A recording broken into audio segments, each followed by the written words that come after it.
Samedi 28 décembre 2019, il est 6h30 partout en Côte d'Ivoire et de la sous-région ouest africaine. Et c'est l'heure de vous informer sur RTI 1. L'Assemblée nationale a procédé hier vendredi à la clôture de sa session ordinaire 2019.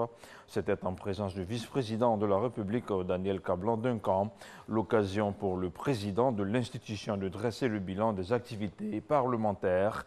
Rappelons que la session qui s'est ouverte le 1er avril a vu le traitement et l'adoption de 72 textes. Rappelons que la session, sinon des textes comprenant 23 projets de loi ordinaires, 29 projets de loi de ratification et 20 projets de loi d'autorisation de ratification. 75 000 nouveaux ménages vont bénéficier de l'extension des filets sociaux productifs pour un effectif global de 125 000 familles. Le lancement de l'opération s'est déroulé dans l'enceinte de la mairie d'Abobo, un lancement effectué par le Premier ministre Amadou Gon Coulibaly. Ce projet s'inscrit dans le cadre des actions engagées par le gouvernement pour lutter contre la pauvreté. Les explications d'Herman Guivet. Scène de liesse populaire dans l'enceinte de la mairie d'Abobo. Des populations heureuses d'accueillir le chef du gouvernement Amadou Gon Coulibaly, venu procéder au lancement de la phase d'extension du projet filets sociaux productifs, cette initiative sociale du gouvernement pour lutter contre la pauvreté. Abobo, la commune qui accueille, exprime l'ivresse de sa joie au chef du gouvernement. Grâce au président Ado, on entend pour la première fois en Côte d'Ivoire parler de bourse pour la famille, bourse familiale. Ici à Bobo, c'est 2900 familles qui sont éligibles à cette bourse. Chaque trimestre, on va donner 36 000 francs comme un petit salaire à ces familles qui sont dans l'extrême pauvreté. Pour que ces familles-là, 3 ans après, elles réussissent à produire quelque chose et être autonomes pour leurs enfants. Ce qui se passe est très grand pour Abobo. Merci, Monsieur le Premier ministre, pour ce grand geste. Partenaire de l'État de Côte d'Ivoire sur le projet, la Banque mondiale se réjouit de l'extension du projet à d'autres familles considérées comme vivant dans l'extrême nécessité. Parmi les 75 nouveaux ménages, 20 000 résidents en zone urbaine. La Banque mondiale tient à saluer cette innovation importante. Il sera indispensable de suivre de près la mise en œuvre de ce programme en zone urbaine dans les prochaines années pour apprendre de cette première phase et apporter les adaptations nécessaires à ce contexte spécifique dans le futur. Quel profil pour les bénéficiaires? Sur quelle base sont-ils choisis? Les précisions de la ministre Mariatou Koné. Monsieur le Premier ministre, les bénéficiaires sont sélectionnés selon une méthode rigoureuse, marquée par la transparence, qui repose sur la priorisation des localités où il y a le plus de ménages pauvres, sur des enquêtes dans ces localités et l'implication des leaders communautaires dans le processus. Je voudrais à cet égard remercier nos chefs traditionnels et coutumiers qui ont fortement contribué à l'identification des villages et des ménages, sans regarder l'ethnie, sans regarder le parti politique, sans regarder la religion. La seule condition, c'est être extrêmement pauvre, parce que tout le monde connaît tout le monde. Après donc cette phase 1 de 50 000 ménages, qui était essentiellement consacrée à des ménages en milieu rural, nous voici aujourd'hui au lancement de la deuxième phase avec 75 000 nouveaux ménages, aussi bien en milieu rural qu'en milieu urbain, parce que la pauvreté, c'est partout. Et pour joindre l'acte à la parole, de manière symbolique, un échantillon des familles identifiées reçoit son kit de prise en charge en présence du Premier ministre Amadou Gon Coulibaly. Moment chargé d'émotion pour ces familles qui disent merci au président de la République, Alassane Ouattara. Je dis merci au président de la République. Merci pour tout ce qu'il fait pour nous, lui et son gouvernement. Et je dis à ces familles qui ne sont pas encore bénéficiaires, ne vous découragez pas, votre temps viendra. Il y a longtemps, nous cherchons aussi ceux qui vont nous aider, nous allons aider nos enfants. Et aujourd'hui, le Premier ministre est venu pour nous aider. Je le remercie beaucoup. Ayo, Ayoka. Une action de haute portée sociale dont se réjouit le chef du gouvernement. Je suis venu partager avec vous l'assurance d'une Côte d'Ivoire qui marche de manière irréversible, au rythme d'une croissance forte et durable.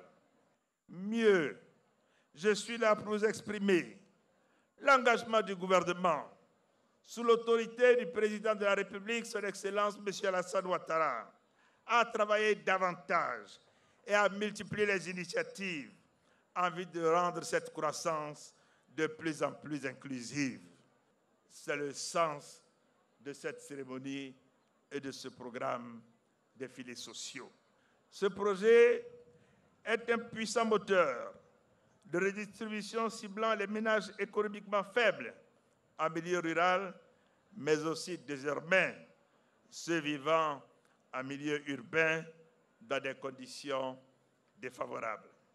Ces transferts monétaires directs s'accompagnent d'appui au renforcement de la productivité à travers les activités génératrices de revenus. En 2020, ce sont les 31 régions de la Côte d'Ivoire, que ce soit au niveau du milieu rural ou au niveau du milieu urbain, qui seront touchées par ce projet de filets socio-productifs. Nous comptons donc sur votre engagement, votre implication dans la mise en œuvre de ce noble programme pour la pérennisation de ces acquis, car nous devons réussir ensemble le pari du développement inclusif de la Côte d'Ivoire. Pour appuyer l'action des directions de la protection sociale sur le terrain, 13 véhicules de type 4x4 offerts, ainsi que 13 motos aux agents chargés de l'encadrement des ménages. Parlons à présent de sécurité à Assini. Hors d'Abidjan, plusieurs munitions de guerre, des caissettes d'armes et des armes ont été découvertes dans la lagune, non loin d'une résidence par les forces armées ivoiriennes. Les unités de sapeurs-pompiers de la gendarmerie nationale et du groupement de sécurité du président de la République ont été alertées. Elles s'activent pour sortir des eaux les autres munitions abandonnées. Les explications d'Abou Sanogo. Assini PK6, une belle résidence avec une piscine au bord de la lagune et qui cache quand même des armes. En fait, des mouvements de personnes sur la lagune depuis le mardi dernier en direction de cette résidence intriguaient le voisinage de l'autre côté de la rive. Des pêcheurs aussi. Alors ceux-ci informent les forces armées en service dans la zone qui aussitôt dépêche des équipages sur le site indiqué. Ils découvrent dans la cour et au bord de la lagune des armes abandonnées. Les sapeurs-pompiers militaires et les éléments de l'unité d'intervention de la gendarmerie nationale sont sollicités. Des plongées sont effectuées. Résultat, une cinquantaine de sachets de munitions, 8 RPG, 2 12-7, 2 FM, 2 pistolets, 53 AK, 2 caissettes FM, 3 caissettes 17-7, 57 sachets AK, 25 obus, 3 AGL et un seau de munitions. Les sapeurs-pompiers militaires et l'unité d'intervention de la gendarmerie nationale continuent les recherches qui portent fruit. Des sachets de munitions et des chargeurs sont extraits avec l'appui de l'unité d'intervention du groupement de sécurité du président de la République. Les recherches se poursuivent avec le plongeur à l'effet de mettre la main sur tout l'arsenal abandonné dans la lagune. Et puis, suite au mandat d'arrêt international lancé contre l'ancien président de l'Assemblée nationale, Guillaume Soro, les appels au calme se multiplient. L'ambassadeur de la paix est monté au créneau. Alpha Blondy invite les acteurs du monde politique à la paix et à la cohésion sociale. La mégastar du reggae milite pour une Côte d'Ivoire unie et apaisée. Alpha Blondy est au micro de Davis Oyo et Serge Coléa. J'invite nos frères et nos sœurs ivoiriens à l'apaisement. Nous n'avons pas fini de soigner les blessures de la crise post-électorale. Alors, nous n'allons pas récidiver. L'erreur est humaine, mais persévérer est diabolique. En tant qu'ambassadeur de la paix de la CEDEAO, je voudrais sérieusement et humblement demander aux va-t-en-guerre de renoncer à leur projet de déstabilisation de cette Côte d'Ivoire qui a déjà trop souffert. La famille politique dans son ensemble, sans distinction de chapelle politique, doit s'atteler à maintenir cette paix, ce qui sera, à mes yeux, la preuve de leur maturité politique. Le peuple souverain que nous sommes n'a pas à subir les querelles narcissiques, les orgueils et les ambitions égoïstes de certains politiciens. Le peuple de Côte d'Ivoire veut vivre en paix. Les larmes, on a déjà donné. Que Dieu, l'Éternel des armées, désarme et apaise nos cœurs. Tout autre chose, à présent, le gouverneur du district d'Abidjan a procédé à la remise officielle de dons de kits alimentaires du chef de l'État aux populations économiquement faibles. Les dons d'une valeur de 682 millions de francs CFA sont composés de produits de première nécessité. On en sait davantage avec Sephora Zegui.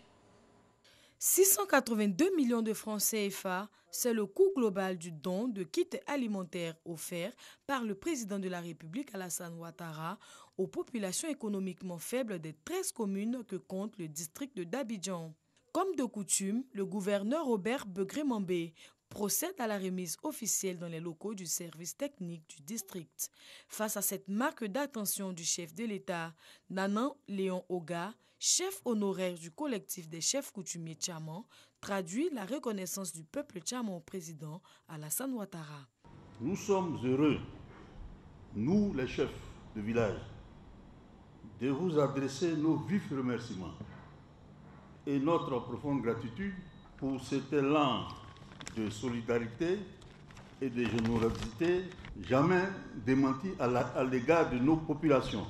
Dans la même veine, nous vous prions, Monsieur le ministre-gouverneur, de bien vouloir être notre interprète auprès du président de la République, Monsieur Alassane Ouattara, pour toutes ces marques de sollicitude et son souci constant pour le bien-être de nos concitoyens. Pour Robert Begré-Mambé, ce don vient soulager les populations en cette période de fête. Sur instruction du chef de l'État, nous allons sillonner les 13 communes du district autonome d'Abidjan avec les maires pour aller auprès des populations et leur apporter un tant soit peu de lumière pour les fêtes.